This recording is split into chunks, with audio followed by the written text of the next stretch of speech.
పరశురామ్ని రమ్మనుకో.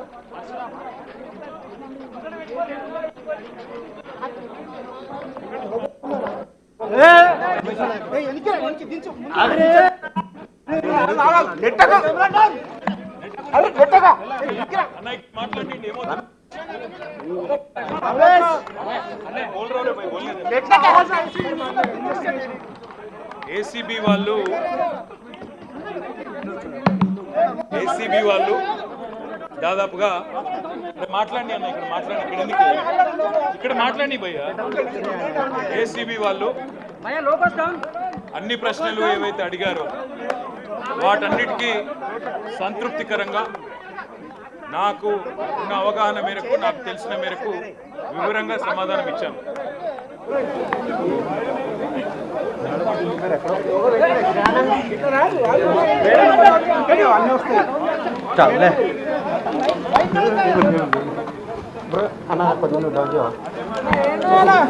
అదే మాదిరిగా ఏదైతే పెట్టారో ఇదొక చెత్త కేసు, ఇందులో విషయమే లేదు, మీరు అసలు ఏం చేస్తున్నారో కూడా ఈ ప్రభుత్వ ఒత్తిడిలో మీకే తెలియదు, పూర్తిబద్ధమైన కేసు అని కూడా వాళ్ళకి చెప్పాను. దాంతోపాటు ఇంకొక మాట కూడా వాళ్ళని అడిగాను. ఇవాళ పొలిటికల్ ప్రెషర్లో ఒక పొలిటికల్ కేసు పెట్టి దీనివల్ల ఏదో సాధిస్తానని రేవంత్ రెడ్డి అనుకుంటే అది ఆయన మూర్ఖత్వం మాత్రమే అవుతుంది అనే మాట కూడా చెప్పాను. కానీ విచారణకు మీరు ఎప్పుడు పిలిచినా, ఎన్నిసార్లు పిలిచినా వచ్చి పూర్తి స్థాయిలో సహకరిస్తాను అనే మాట కూడా వారికి చెప్పాను. మరి వారు మళ్ళీ ఎప్పుడు పిలుస్తారో తెలియదు, ఎప్పుడు పిలిచినా అప్పుడు మళ్ళీ వచ్చి సంతృప్తికరంగా వారికి సమాధానం ఇచ్చే బాధ్యత.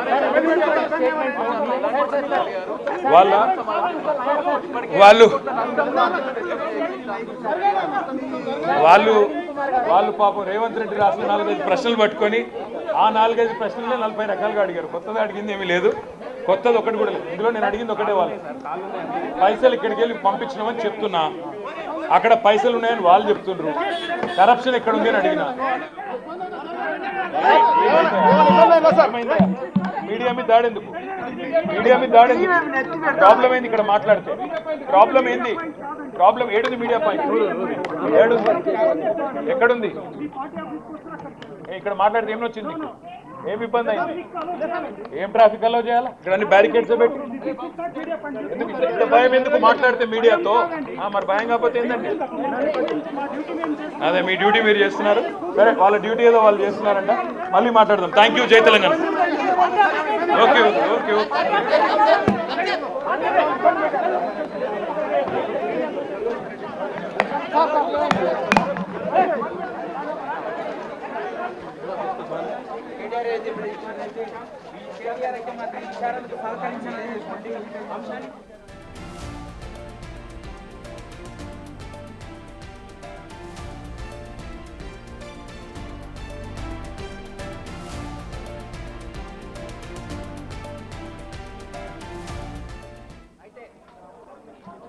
కేటీఆర్ మీడియాతో మాట్లాడారు, విచారణకి సహకరించాను, పూర్తిగా ఆ విషయాలన్నీ కూడా చెప్పానని చెప్పేసి కూడా చెప్తున్నారు. మళ్ళీ విచారణకి రమ్మని పిలిచారని చెప్పేసి కేటీఆర్ మాట్లాడడం జరిగింది. వాళ్ళు ఎప్పుడు విచారణకు పిలిచినా వారికి సంతృప్తికరంగా సమాధానాలు చెప్తాను మళ్ళీ అని చెప్పేసి కూడా చెప్పడం జరిగింది. కాబట్టి పోలీసులు ఇక్కడ కొంచెం న్యూసెన్స్ అవుతుంది కాబట్టి ఖచ్చితంగా ఇక్కడ నుంచి వెళ్ళిపోవాలని చెప్పేసి కూడా కేటీఆర్ని చెప్పడం జరిగింది. దీంతో ఆయన ఇక్కడ నుంచి వెళ్ళిపోవడం జరిగింది. అయితే దాదాపు 6:30 గంటలకు పైగా కేటీఆర్ని విచారించడం జరిగింది. విచారణలో అనేక ప్రశ్నలు కేటీఆర్ని అడిగారు. ఈ ఫార్ములాకు సంబంధించిన కేసులో అసలు ఏం జరిగింది, మీరు ఎలాంటి ఆదేశాలు ఇచ్చారు అధికారులకు, వాటన్నిటికీ సంబంధించి విచారణలో అన్ని విషయాలు కూడా అడిగారు. వాటికి సంబంధించి సమాధానం చెప్పాను. మళ్ళీ ఏసీబీ అధికారులు పిలుస్తామని చెప్పారు. అప్పుడు కూడా విచారణకు హాజరవుతానని చెప్పేసి కూడా కేటీఆర్ మీడియాతో మాట్లాడుతూ చెప్పడం జరిగింది.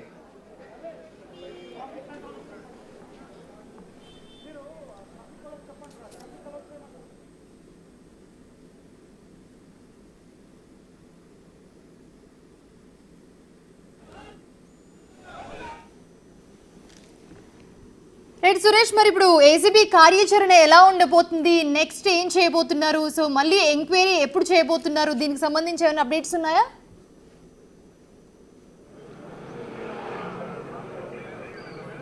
అంటే రేపు బిఎల్ఎన్ రెడ్డి A3 అయినటువంటి హెచ్ఎండి మాజీ చీఫ్ ఇంజనీర్ బిఎల్ఎన్ రెడ్డి విచారణ కూడా ఉంది. రేపు ఆయన విచారణకు రాబోతున్నారు. ఇప్పటికే అరవింద్ కుమార్ స్టేట్మెంట్ రికార్డ్ చేయడం జరిగింది. ఆ తర్వాత ఈరోజు కేటీఆర్కి సంబంధించి సుదీర్ఘంగా 6.5 గంటల పాటు ఆయనను విచారించారు. మధ్యాహ్నం 1:30కి లంచ్ బ్రేక్ ఇచ్చిన తర్వాత మళ్ళీ ఆయన విచారణ కొనసాగింది.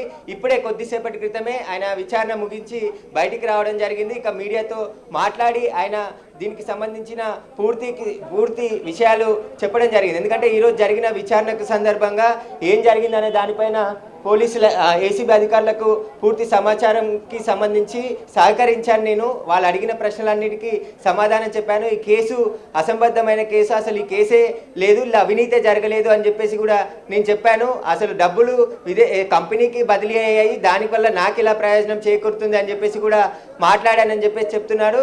ఇక మళ్ళీ విచారణకి పిలుస్తాము, తేదీ ఎప్పుడు అనేది మేము చెప్తామని చెప్పేసి కూడా ఏసీబీ అధికారులు కేటీఆర్కి చెప్పినట్టు తెలుస్తుంది. కాబట్టి ఆయనని చట్ట ప్రకారమే ఆయనపై ఏదైతే అధికారులు కోర్టుకు కూడా తెలిపారు. కాబట్టి ఈ రోజు ఆయన సురేష్ కేటీఆర్ ఇప్పుడు ఏం మాట్లాడారో మనం చూసాము. ఆయన చెప్పేది చూస్తూ ఉంటే ఆయన వెళ్తున్నప్పుడు ఉన్న బిహేవియర్కి ఇప్పుడు చాలా కాన్ఫిడెంట్గా వచ్చి ఇది అసలు అడిగిందే పదే అడుగుతున్నారు, ఆల్రెడీ తెలుసు, అందరికీ తెలిసిందే, నేను మళ్ళీ చెప్తున్నాను అని చెప్పడం జరిగింది. సో అంటే ఏమనుకోవచ్చు దీని గురించి? దీన్ని ఎలా చూడాలంటే ఆయన ఏసీబీ అడిగిన క్వశ్చన్స్లో ఏం లేదు, కొత్తగా ఏం లేదు, అడిగిందే 10 సార్లు అడుగుతున్నారు అనలో ఎలా చూడాలంటారు దీన్ని?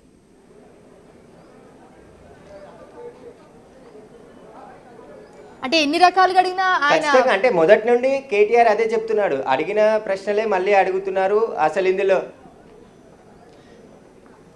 అసలు ఇందులో అవినీతి జరగలేదు అని చెప్పేసి కేటీఆర్ చెప్తున్నారు. కానీ అవినీతి జరిగింది. అసలు ఏవైతే ఆర్బీఐకి సంబంధించిన రూల్స్ పాటించలేదు, క్యాబినెట్ అనుమతి తీసుకోలేదు, హెచ్ఎండిఏకి పరిమితి ఉంది. హెచ్ఎండిఏ 10 కోట్ల కంటే ఎక్కువ నిధులు బదిలీ చేయాల్సినప్పుడు కానీ చెల్లింపులు చేయాల్సిన ప్రభుత్వ అనుమతితో పాటు క్యాబినెట్, ఫైనాన్స్ డిపార్ట్మెంట్ అనుమతి తీసుకోవాలి. ఆ అనుమతులు ఎక్కడా కూడా తీసుకోలేదు.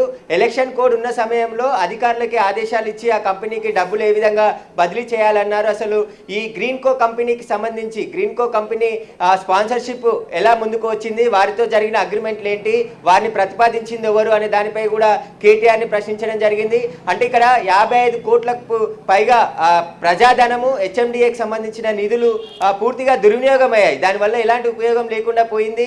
ఇటు ఫార్ములా కంపెనీకి ఆ డబ్బులు వెళ్ళాయి, కానీ తిరిగి రాలేదు. కాబట్టి ఆ డబ్బులు ఎందుకు చెల్లించాల్సి వచ్చింది, ఆ డబ్బుల ద్వారా తిరిగి ఎవరు ప్రయోజనం పొందారు, వాటన్నిటికి సంబంధించి ఏసీబీ దర్యాప్తు చేయబోతుంది. ఇప్పటికే ఓవర్సీస్ హెచ్ఎండిఏకి సంబంధించిన ఓవర్సీస్ బ్యాంకుకి సంబంధించి కూడా నోటీసులు జారీ చేసినట్టు తెలుస్తుంది. వారికి సంబంధించి సమాచారం కూడా తీసుకోవడం జరిగింది. దీంట్లో అనేక కోణాల్లో దర్యాప్తు ఏసీబీ చేస్తుంది. మరోవైపు ఈడీ కూడా, ఎన్ఫోర్స్మెంట్ డైరెక్టరేట్ కూడా ఈ కేసులో దర్యాప్తు కొనసాగిస్తుంది. ఈరోజు ఐఏఎస్ అధికారి అరవింద్ కుమార్ ఈడీ విచారణకు హాజరు కావడం జరిగింది. ఆయన ప్రస్తుతం ఇంకా ఈడీ విచారిస్తుంది. నిన్న ఏసీబీ విచారణ తర్వాత ఈడీ విచారణకు హాజరయ్యారు. మళ్ళీ 16వ తేదీన కేటీఆర్ను కూడా విచారణకు రావాల్సిందిగా అని చెప్పేసి ఈడీ 2వ నోటీసు కూడా జారీ చేయడం జరిగింది. ఆయన మొన్న ఏదైతే విచారణకు రావాల్సి ఉందో ఆ రోజు రాలేకపోతున్నానని చెప్పేసి కూడా చెప్పాడు. కాబట్టి ఇప్పుడు ఏసీబీ అయితే రూల్స్ ప్రకారమే ఆయనని దాదాపు 6 గంటలకు పైగా విచారించి మళ్ళీ ఇంటికి పంపించడం జరిగింది. తర్వాత మళ్ళీ విచారణకు పిలుస్తాము, మీరు అందుబాటులో ఉండాలని చెప్పేసి కూడా కేటీఆర్కి చెప్పారు. వాటికి సంబంధించి వాళ్ళు మళ్ళీ ఎప్పుడు డేట్ ఇస్తే అప్పుడు విచారణకు హాజరవుతానని చెప్పేసి కూడా కేటీఆర్ చెప్పడం జరిగింది. Right, thanks for the beat Suresh. అందుబాటులో ఉండండి, మళ్ళీ మీతో మాట్లాడే ప్రయత్నం చేస్తాం. మీరు ఎప్పుడు పిలిచినా, ఎన్నిసార్లు పిలిచినా వచ్చి పూర్తి స్థాయిలో సహకరిస్తాను అనే మాట కూడా వారికి చెప్పాను. మరి వారు మళ్ళీ ఎప్పుడు పిలుస్తారో తెలియదు. ఎప్పుడు పిలిచినా అప్పుడు మళ్ళీ వచ్చి సంతృప్తికరంగా వారికి సమాధానం ఇచ్చే బాధ్యత.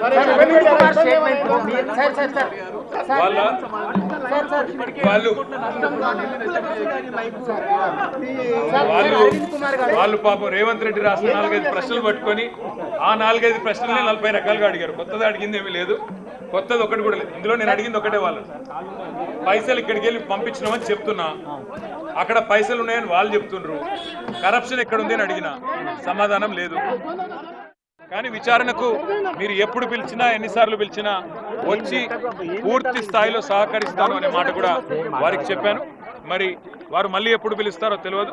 ఎప్పుడు పిలిచినా అప్పుడు మళ్ళీ వచ్చి సంతృప్తికరంగా వారికి సమాధానం ఇచ్చే బాధ్యత.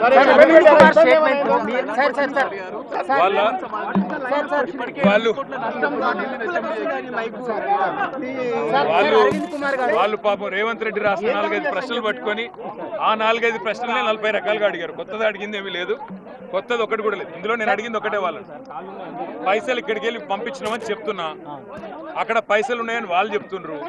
కరప్షన్ ఎక్కడ ఉంది అని అడిగినా సమాధానం లేదు. కానీ విచారణకు రైట్, ఈ పూర్తి అంశానికి సంబంధించి మరిన్ని అప్డేట్స్ అందించడానికి రాణా జాయిన్ అవుతున్నారు. రాణా, చూస్తున్నాము 6-7 గంటల నుంచి ఏసీబీ అధికారులు కేటీఆర్ని విచారించారు. బయటకు వచ్చి ఆయన వర్షన్ కూడా చెప్పారు, ఆయన ఏం మాట్లాడారు, లోపల విచారణ ఎలా జరిగిందో చెప్పారు. సో ఎలా చూడొచ్చు, ఏం ప్రశ్నలు అడిగి ఉండొచ్చు, లోపల అప్డేట్స్ ఏమున్నాయి దీనికి సంబంధించి?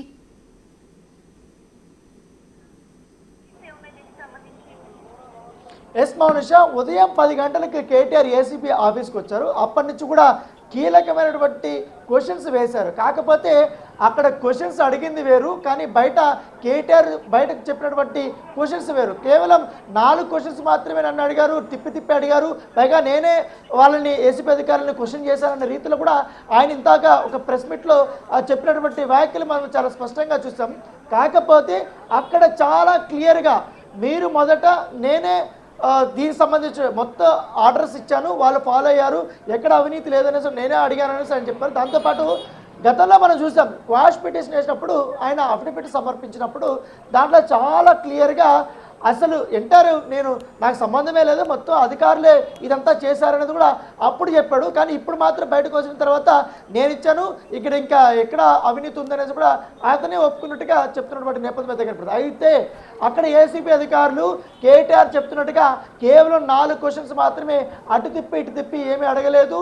ప్రతి ఒక్కటి ఏదైతే ఎఫ్ఈఓతో ఒప్పందం నుంచి స్టార్ట్ చేస్తే బీలన్ రెడ్డి పాత్ర, అరవింద్ కుమార్ పాత్ర, తర్వాత వాళ్ళని ఏ రకంగా కూడా కేటీఆర్ ప్రభావితం చేశాడు, తర్వాత జెన్కో దీనికి సంబంధించిన విషయంలో, గ్రీన్ కో సంబంధించిన విషయంలో అది ఎట్లా స్పాన్సర్షిప్ నుంచి కూడా తప్పుకునింది, ఏ రకంగా తప్పుకుంది, దీని వెనుక కుట్ర ఏంటి, అనేక క్వశ్చన్స్ కూడా క్వశ్చన్ చేసినట్టుగా మనకు సమాచారం అవుతుంది.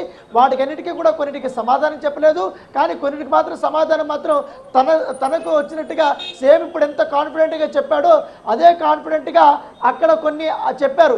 నేను అసలు తప్పే లేదు, ఎక్కడా లేదు అవినీతి, మీరే కావాలని నా పైన నెపం వేస్తున్నారు, కావాలనే కేసులు బుక్ చేస్తున్నారు, కేవలం రాజకీయ దురుద్దేశంతోనే మీరంతా చేస్తున్నారు, పైగా నేను ఎంతో కష్టపడ్డాను దీనికోసం అనేసి ఆయన చెప్పుకుంటూ వస్తున్నారు. అంటే ఒకటే క్వశ్చన్ని ఆయన రిపీట్ చేస్తూ ఏ క్వశ్చన్ అడిగినా ఇదే ఆన్సర్ చెప్పినట్టుగా మనకు సమాచారం అవుతుంది.